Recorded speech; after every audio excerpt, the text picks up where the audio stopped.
So Yeah. it is Okay. a big fumble for the Greens. Yeah, amazing.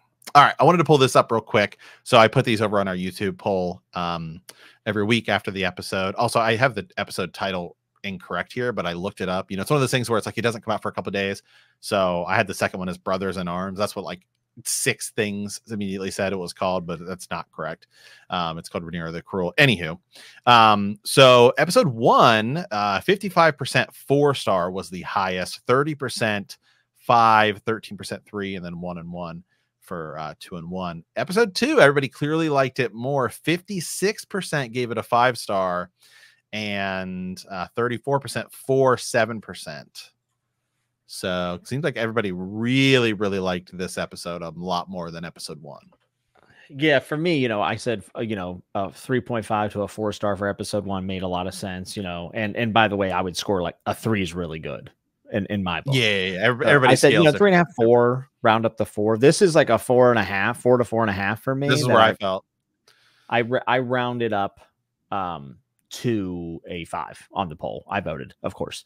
But I did that just simply because I felt like it was more like a 4.5, and I wanted to have a you know, a different rating than episode 1, because I did enjoy it a lot more. See, I rounded down. I gave it a 4 because I don't give it up. But I'm in my head, I would say 4.5. It looks like the most recent episode on IMDb, which is the one I kind of pull up. It doesn't really matter. They're both crushing it on Rotten Tomatoes, though, by the way. Oh, critics Rotten Tomatoes gave episode 1 and 2 a 100%. I mean, I think he's there for a couple of days. It's insane. Here's the thing. So like, and this is kind of like, which I mean is awesome. I'm not discrediting it. Yeah. No, it's you and I are looking at it because like we're waiting for like the big episode where like a lot of stuff falls out, and we're thinking about that. Critics, while they don't always get it right, they are looking at it from a totally different perspective of like, okay, what was the score like? What was the writing like? What were the cinematography, the performances, the plot points?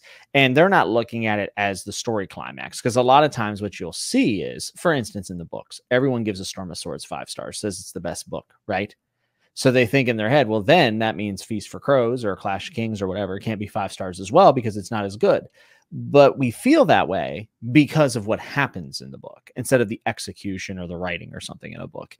This happens all the time. So I think from a critic perspective, if you look at the first 2 episodes, you'd say, yeah, these are like probably 2 of the best episodes on television this year in any show, right? So that's 100%. On IMDb, we have it at an 8.5, and season 1, which is really good for IMDb. And episode 1 of season 2 is an 8.4. So it's a 0.1 increase. And I would say that tracks for me as well, because I liked episode 1 quite a bit, and definitely liked episode 2. The thing I liked most about episode 2 is that it kind of felt a little bit more like vintage Game of Thrones scheming, planning, execution of the plan going well or bad, whatever it might be. And then the elements between the characters changing. Like I thought all of that was really, really good. Not a ton of action, but I love that. So this episode just felt really well paced. I didn't even realize it was 74 minutes. I know. Honestly, I was, because I knew it was longer going into it. And when it finished, I was like, oh, wow, that's the end. Like I was just like, I mean, it was so jam packed. Yeah, it sure is. Yeah. And actually, you know, I'll say this too after, and we'll get to Ravens here in a second, but after watching it, I'm thinking more about, oh, this is shorter. I don't know that. I think actually they did make the right decision to make it like less episodes with some longer run times, because this last episode needed to be that long. Like if you were trying to split last week's episode into 2, I feel like the pacing would be off. I agree totally. And that's why me and you weren't too concerned. We said there'll probably be some longer episodes. I do know that there's like a little bit of a shorter one. Isn't there's like a 52 or 54 minute episode? It might be which is a normal runtime for an episode. Yes, that's what we have come to expect, like 48 to 52 minutes. I think that's actually this week's episode. I'm pretty sure. And then we know that episode 4 is huge. Is like it's going to be a big battle. Critics on scale of Battle of the Bastards. Yeah, so we'll see what happens there, and I expect some heads to spin when they see that. So great episode. I loved it. You know, I hope we can carry that momentum into this third week and continue on, because I'm all in. I love it. Yeah, I know. And I will say, you know, we kind of talk about this time and time again. The Emmys, man, I mean, I will say I am watching The Boys right now. And this season is sort of okay plot wise, but some of the performances by it, like Anthony Starr's Homelander, this might be his best year. And I just started watching The Bear, and I haven't started season 3 yet, and we're going to start it today because it all just dropped. But just from what I've watched from season 1 and 2, okay, I get why people really love that show. So I haven't watched any of it yet, but man, I don't know. It's going to be really hard to beat House of the Dragon in some of these like best performances. I mean, it's going to be tough, man, especially for actress. You know, then you have Emma Darcy. You know, what do they consider her an actress or not? Because she is, you know, she does prefer to be they and stuff like that. So, but I mean, because Rhaenyra and Damon's conversation was epic. That was like an amazing little scene there. That's like 3 minutes of them just like walking around like it was just it's going to be it's so good. Like I think Matt Smith's probably working his way towards a supporting cast Emmy, I would imagine. Yeah. All right, let's dive into your guys' Ravens because we got a lot here. So I want to pull this one up here.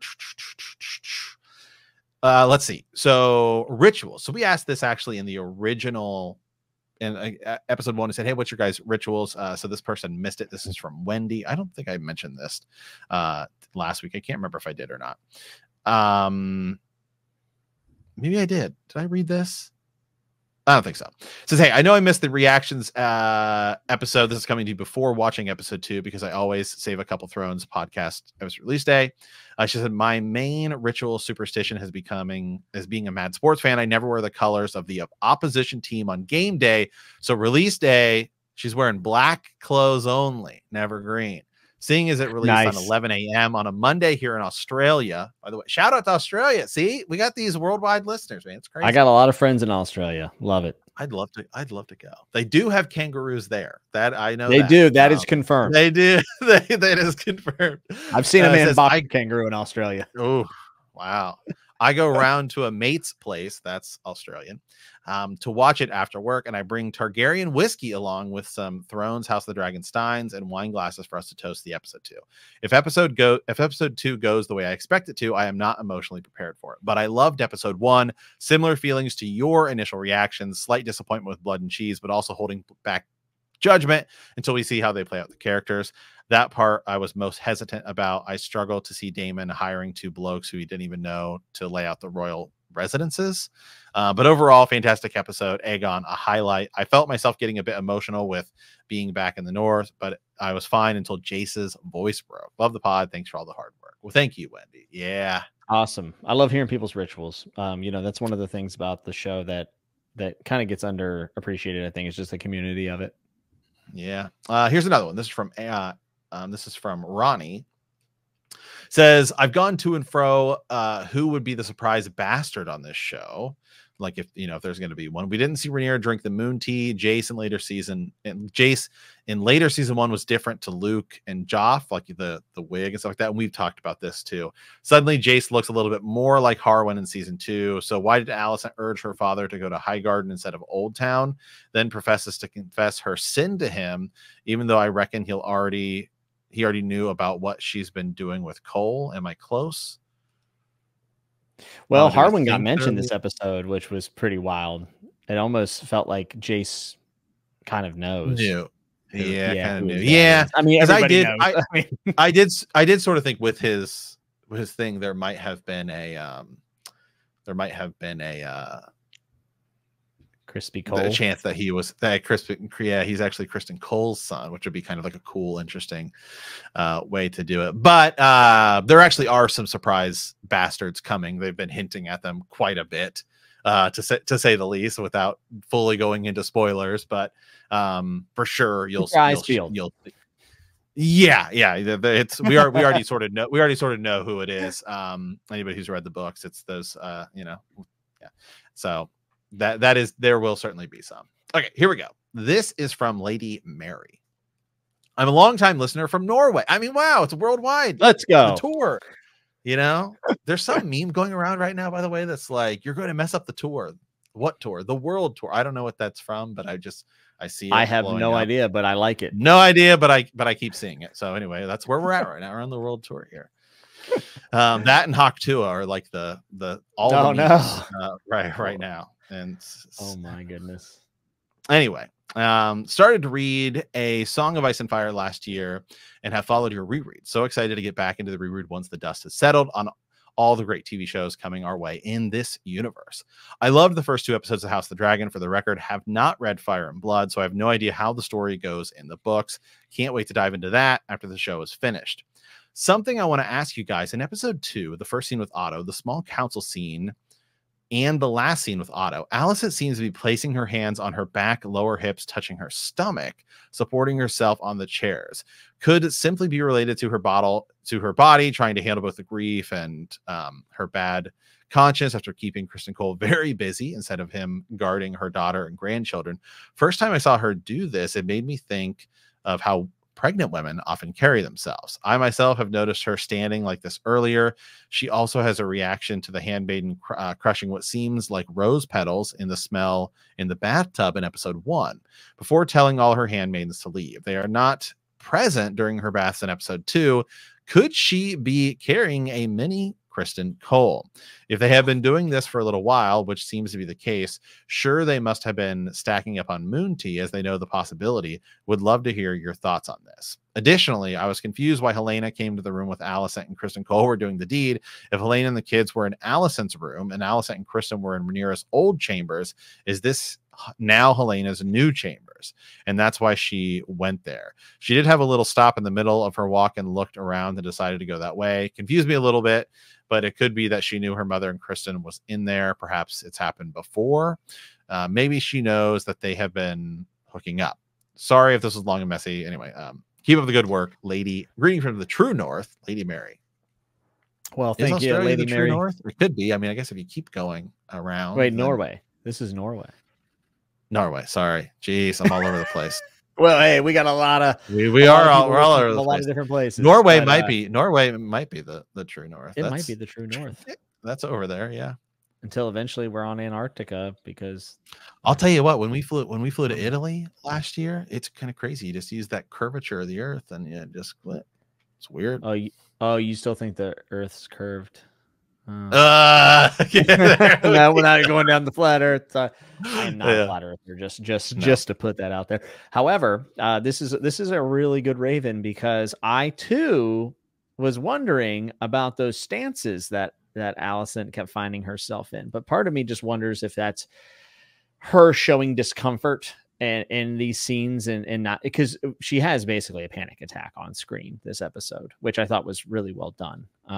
And there's a chance that maybe she's just not comfortable in her own skin right now because of what she has done and the causes of it. So maybe it's supposed to show us her discomfort, or possibly maybe old Kristen is, leaving it in, as they say.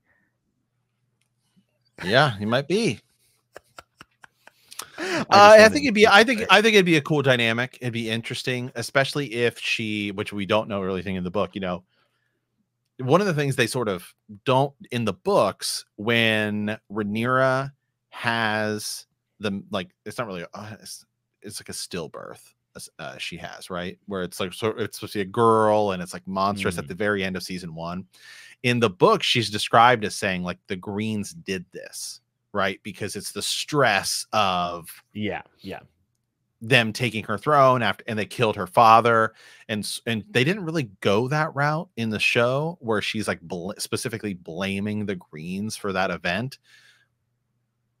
Don't know how they're gonna do that, but if Alicent were to have, say, a miscarriage over this whole deal, could be like a similar, like, oh, it's a happens to both people type of a thing. It'll be interesting to see what they do with it, if they do anything.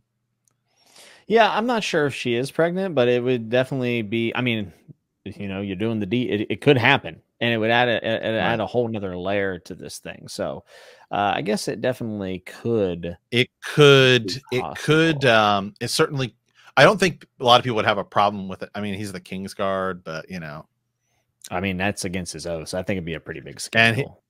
It would also be even bigger if people started doing the math and it was like you were doing this while Viserys was king, and then that could be even more of a blow, to especially because she's like sort of, oh, we need to be faithful, and that could be a big piece of the puzzle.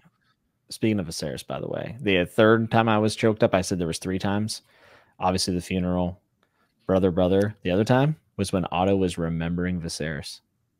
Yeah, I was like, thinking about it.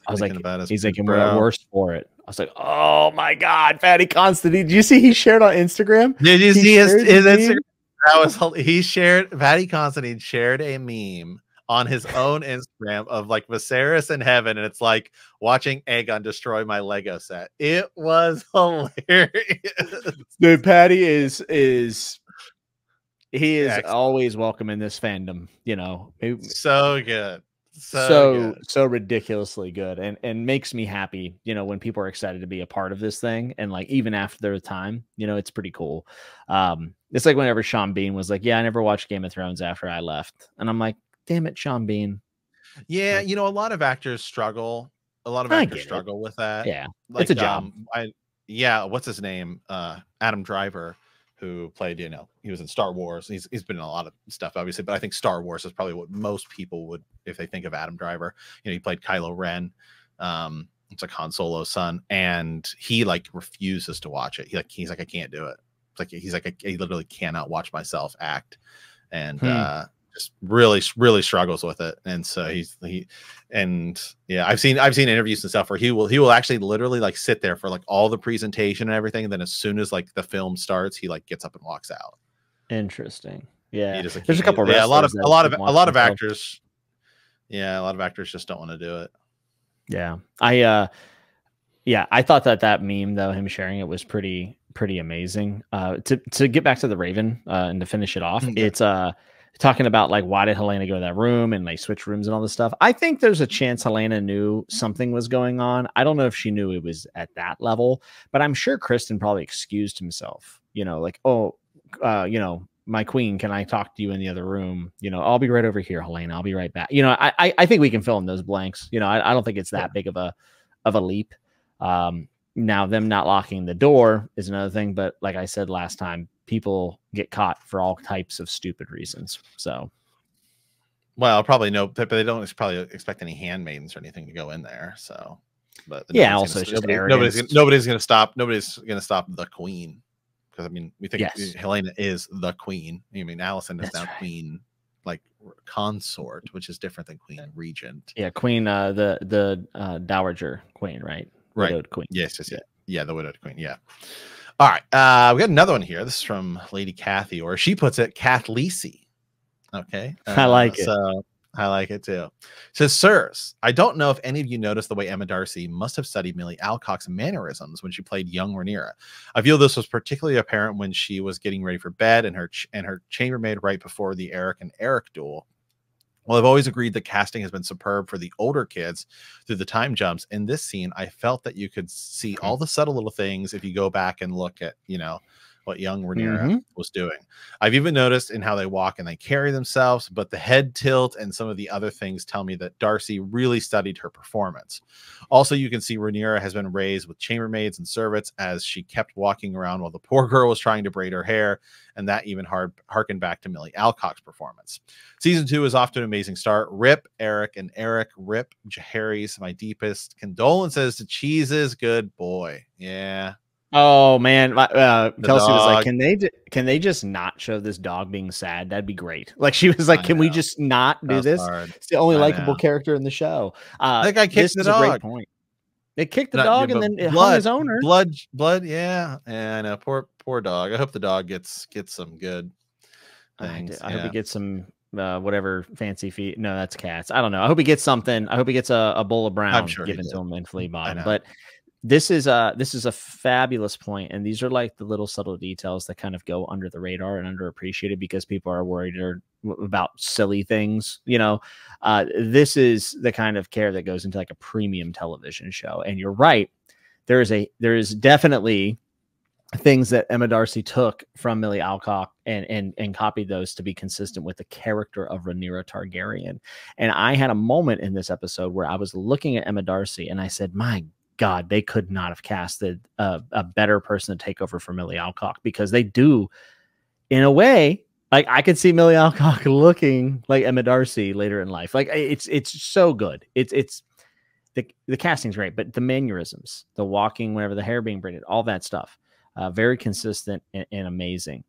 To piggyback off this a little bit, Matt, one thing that I really wanted to bring up, and I just remembered, is the Massaria and Rhaenyra scene was really great. And I think a really big, important moment for Rhaenyra's character, because both of them have struggled because of being a woman. However, one of them had to become a prostitute and had to sleep their way around and do things that they never would want to speak of because of their class.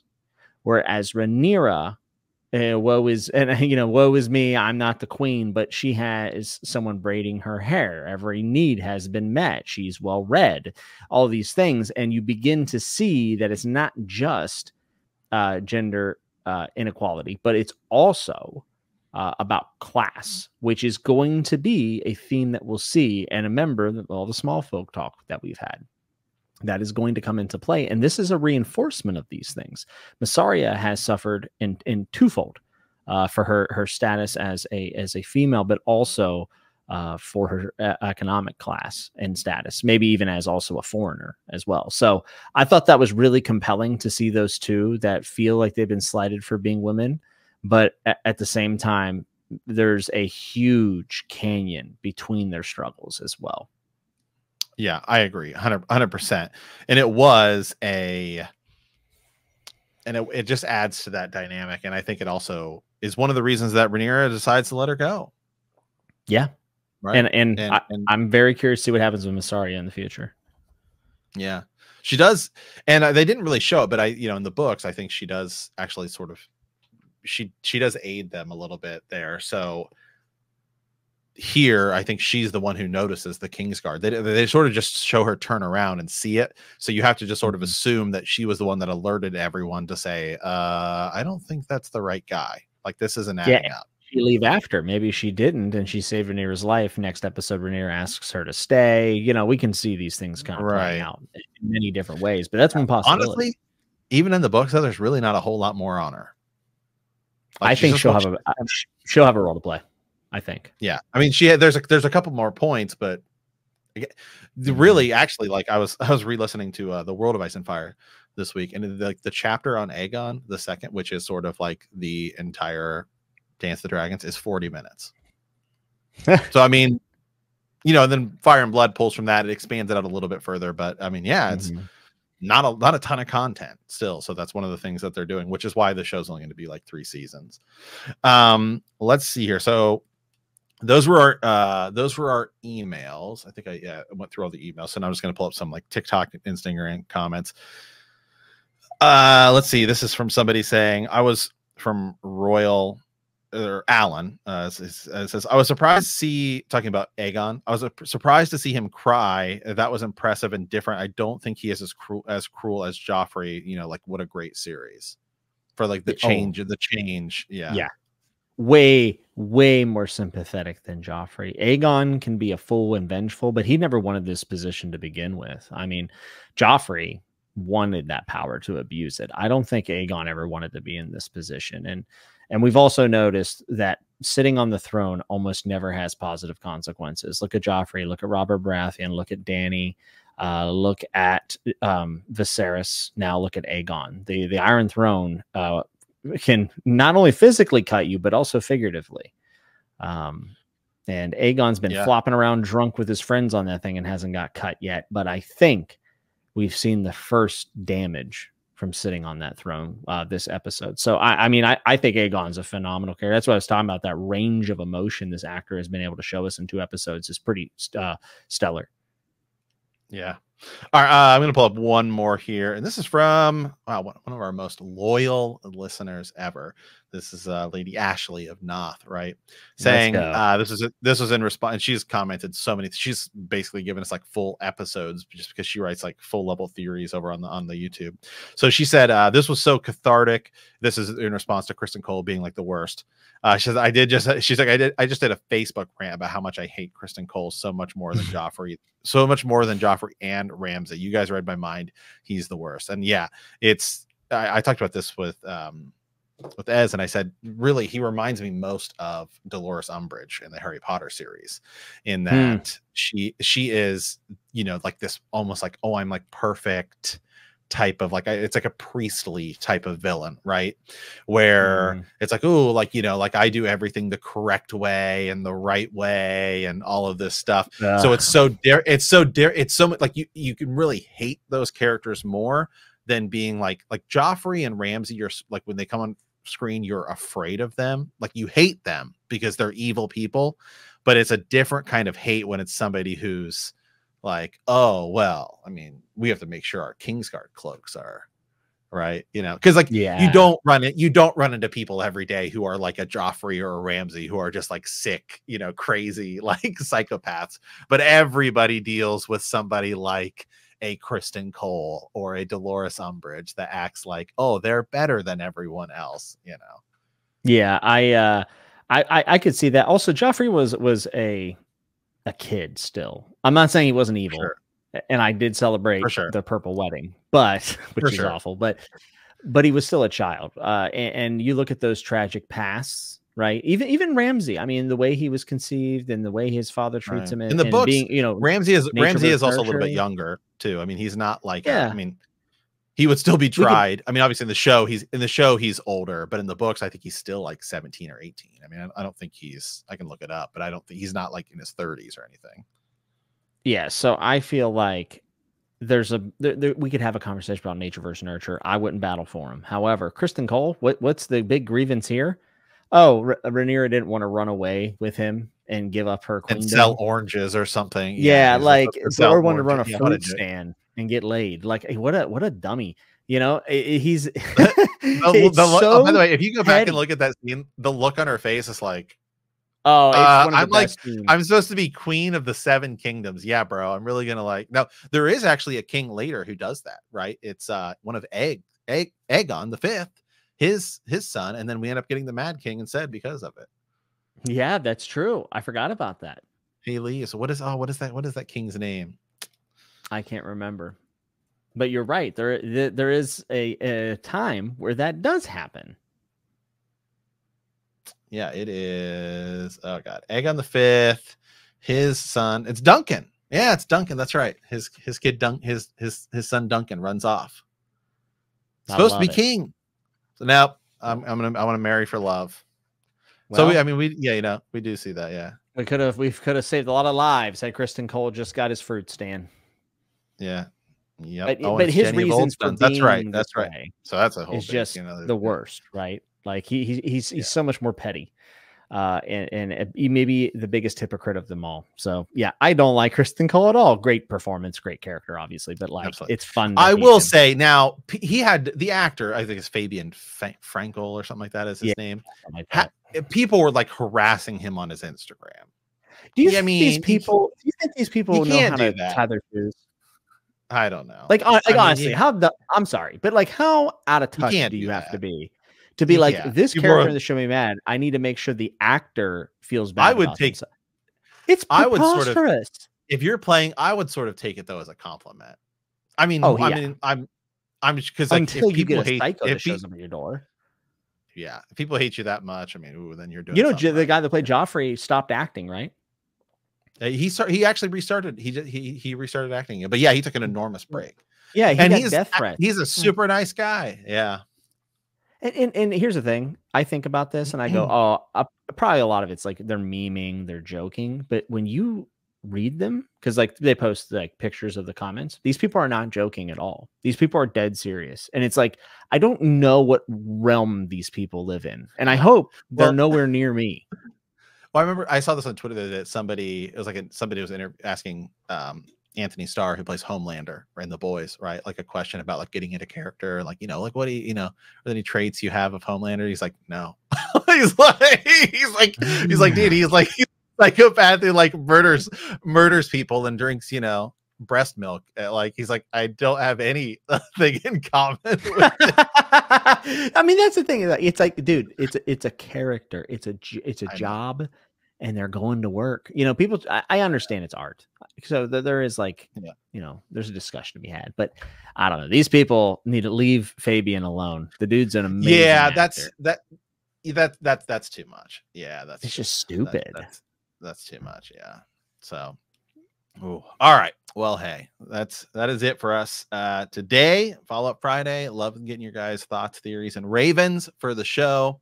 Jimmy and I did do a Patreon episode last week, by the way. It's like a spoiler, kind of like season outlook, and we'll do a couple more of these, those kind of this season as well. So certainly check those out. It's on Patreon and Apple Premium. And yeah, we'll be recording again Sunday for episode 3. It looks like a freaking banger. Okay, Damien. I saw the preview and Damon's like walking through Harrenhal, just like Assassin's Creed style, like slaying people. So like down, and it's like scary. Yeah, Harrenhal's cursed, haunted, and things always go astray. So I'm sure the episode will be delightful. Yep. So with that, guys, as always, I want to thank you for playing the Game of Thrones. Our next episode, we will be back with House of the Dragon, Season 2, Episode 3 review. And if you like our podcast, don't forget to subscribe, like us, write a review, leave a comment, or send us a raven at btkcast@gmail.com or bendthekneepodcast.com. We'll see you next time. And remember that winter is coming.